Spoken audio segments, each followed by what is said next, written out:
दोस्तों, रख हौसला और मंजर भी आएगा। रख हौसला और मंजर भी आएगा, प्यासे के पास चलकर समंदर भी आएगा। हौसला मत हार गिर कर मंजिल के मुसाफिर, हौसला मत हार गिर कर मंजिल के मुसाफिर। अरे मंजिल भी मिलेंगी और मिलने का मजा भी आएगा।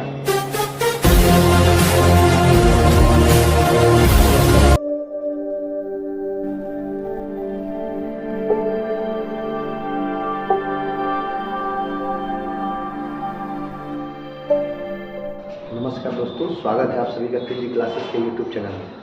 दोस्तों, आज हम सभी ब्लॉग चैप्टर के अगले टाइप को पढ़ेंगे। इससे पिछले वाले क्लास में आप देखे होंगे, वीडियो अपलोड है यूट्यूब चैनल पे।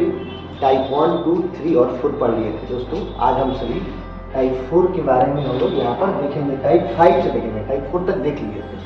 टाइप 4 क्या है? दोनों सुइयों की समान दिशा, यानी घड़ी की घंटे और मिनट वाली सुई की समान दिशा, 360 डिग्री का कोण तथा अति व्यापन पर आधारित प्रश्न।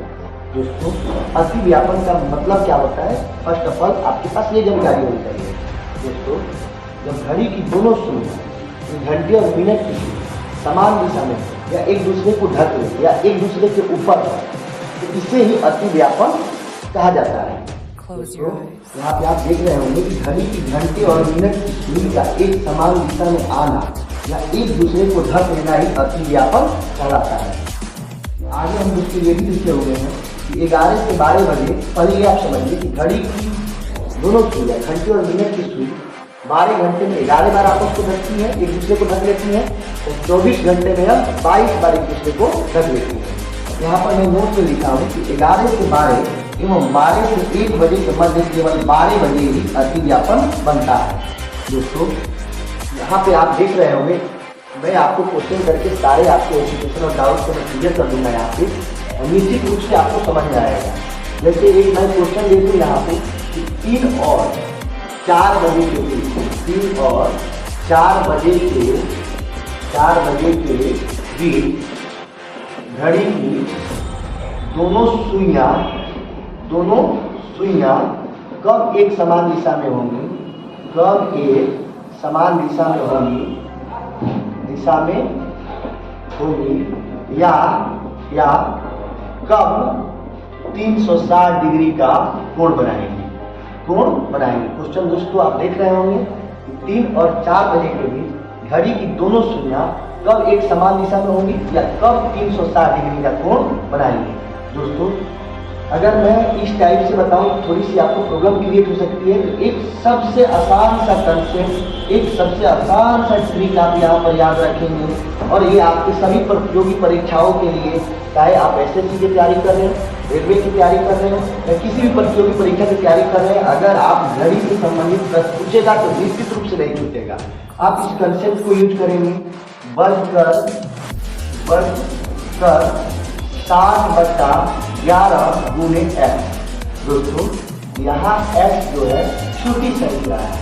अब ये आपको समझ में आ रहा है छोटी संख्या क्या है, वो मैं आपको अभी बता करके आपकी डाउट को क्लियर कर दूंगा। जैसे 3 और 4 बजे बढ़कर यानी हमेशा आपको यहाँ पे ये छोटी संख्या को लेना है, यानी 3 60/11 गुणे x का मतलब छोटी संख्या। 3 और 4 में छोटा कौन है? 3। 7 में 3 से गुणा करेंगे आप तो आपका 18 180/11 और कितना बचती दोस्त? 3। 180 में आप 11 से भाग देंगे। 180 में जब आप 11 से भाग देंगे, 11 पर 11 ये आपका 7, 66 ये आपका 4, कितना बचा? 4, यानी 16×4/11, 16×4/11। और कितने बजे? 3 बजे। 3 बजे ये 3 समय रहेगा, 3:16×4/11 बजे, 3 और 4 बजे के बीच घड़ी की दोनों सुइयां कब एक समान दिशा में होगी? 3:16×4/11 बजे एक समान दिशा में होगी, तथा वह अति व्यापन की स्थिति में होगी, यानी एक दूसरे को ढक लेंगी या एक 360 डिग्री का कोण बनाएंगे। दोस्तों, यहाँ पे आप देख रहे होंगे, इस कंसेप्ट के माध्यम से मैं आप पे अगर इसको चाहूँ तो अलग अलग टाइप करके भी इस वीडियो को लंबा कर सकता हूँ, लेकिन इन सारी चीज़ों को आपके समझने के लिए और वीडियो लंबा ना हो और आप बहुत कम समय में ही जानकारी हासिल कर लें, उस उद्देश्य से इसको मैंने यहाँ पे ही कर दिया और इसको छोटा कर दिया है। अगर अति व्यापन बोलेगा तब भी आपको यही याद रखना है, बजकर 60/11 गुणे 1। अगर बोलेगा कि 3 और 4 बजे के बीच घड़ी की दोनों सुइयां कब एक समान दिशा में होंगी, या कब एक दूसरे के ऊपर होंगी, या कब अक्षदान की स्थिति में होंगी, तब भी आपका यही होगा, बजकर 60/11 गुणे x। बजकर का मतलब दोस्तों एक बार फिर से समझेंगे, यानी बजकर यानी 3, 60/11 ये आपके कंसेप्ट के अनुसार गुणे x। x का मतलब छोटी संख्या, 3 और 4 में क्या है, छोटी संख्या 3। अब देखिएगा 60/11 गुणे x 3, यानी 60 में 3 से गुणा कीजिएगा तो 180 आ गया, 180/11।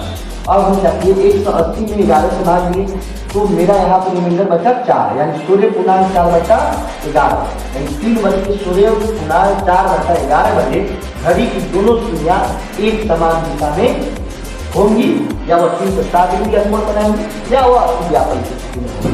दोस्तों एक और क्वेश्चन यहाँ पे आप करके देख सकते हैं यहाँ पे, ताकि आपको प्रॉब्लम क्रिएट ना हो, और वो आपके सामने अभी हम जस्ट करा रहे हैं पिक्चर को।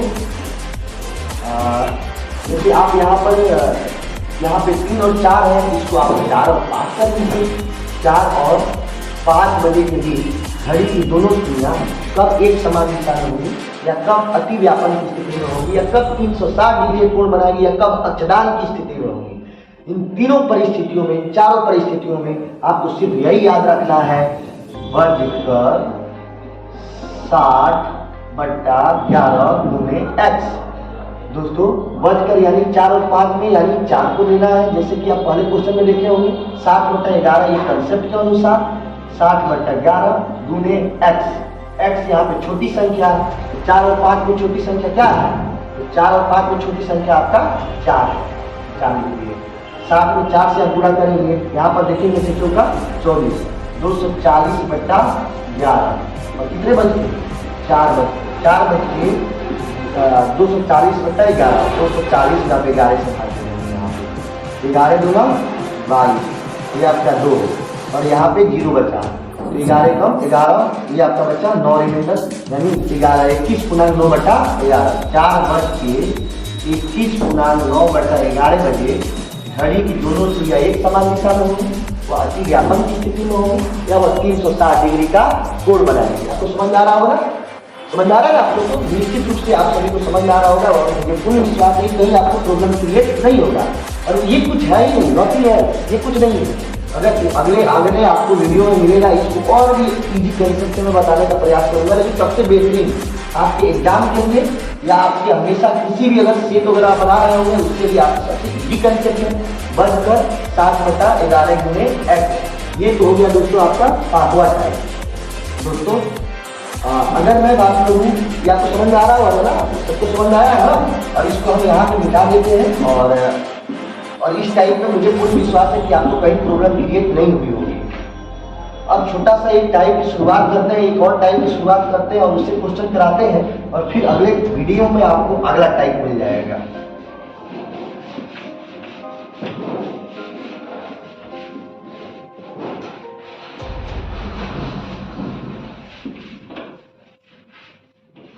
निश्चित रूप से आप लोगों को समझ में आया होगा। थोड़ा सा अगले टाइप की ओर बढ़ते हैं।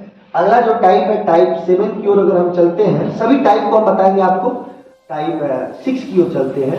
तो टाइप 6 में ये है कि आपका घड़ी हो गया, और कुछ ये जो टाइप है एक सीरीज पे आधारित है, यानी एक श्रृंखला पे आधारित है।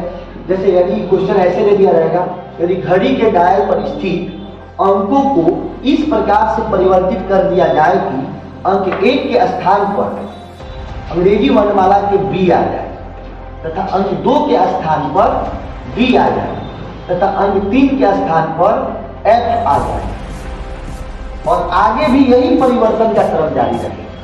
1 के स्थान पर क्या आ जाए, बी, 2 के स्थान पर डी, 3 के स्थान पर एफ आ जाए, और आगे भी यही परिवर्तन का क्रम जारी रहे, तो अंक 7 के स्थान पर कौन सी वर्णमाला आएगी। तो आप देख रहे हैं कि एक सीरीज में जा रहा है ना, बी है, सी छोड़ा है डी, डी है तो ई छोड़ा है एफ। तो अब 7 का पूछा है तो एफ है तो जी छोड़ेगा, जी छोड़िए आप यहाँ पे एच, एच है तो आई छोड़िए जे, जे है तो के छोड़िए एल, एल है तो एम छोड़िए एन। ये आपको सबसे इजी कंसेप्ट, इसको कोई और तरीके से नहीं बना सकते हैं, और मतलब जो आपके लिए इजी हो, आइसोलेट भी आपके लिए सबसे इजी ये हो सकता है। तो यानी अनुपात के स्थान में क्या आएगा एन। एक और क्वेश्चन के यहाँ पर ले लेते हैं, थोड़ा ध्यान से देखिएगा आप लोग। और भी एक टाइप को हम आपको अगले क्लासों में बताएंगे, यानी आपको सब कोण की स्थिति में कब होगी, कब वो 90 डिग्री का कोण बनाएंगे, एक एक चीज के बारे में हम आपको बताएंगे। थोड़ा सा अगला चीज देखिएगा यहाँ पर इस टाइप से रिलेटेड, यानी घड़ी के डायल पर अंकों को इस प्रकार से परिवर्तित कर दिया जाए कि अंक 1 के स्थान पर ए आ जाए, अंक 2 के स्थान पर डी आ जाए, अंक 3 के स्थान पर जी आ जाए, और आगे भी यही परिवर्तन का क्रम जारी रहे तो अंक 6 किन दो वर्णमालाओं के बीच में होगा।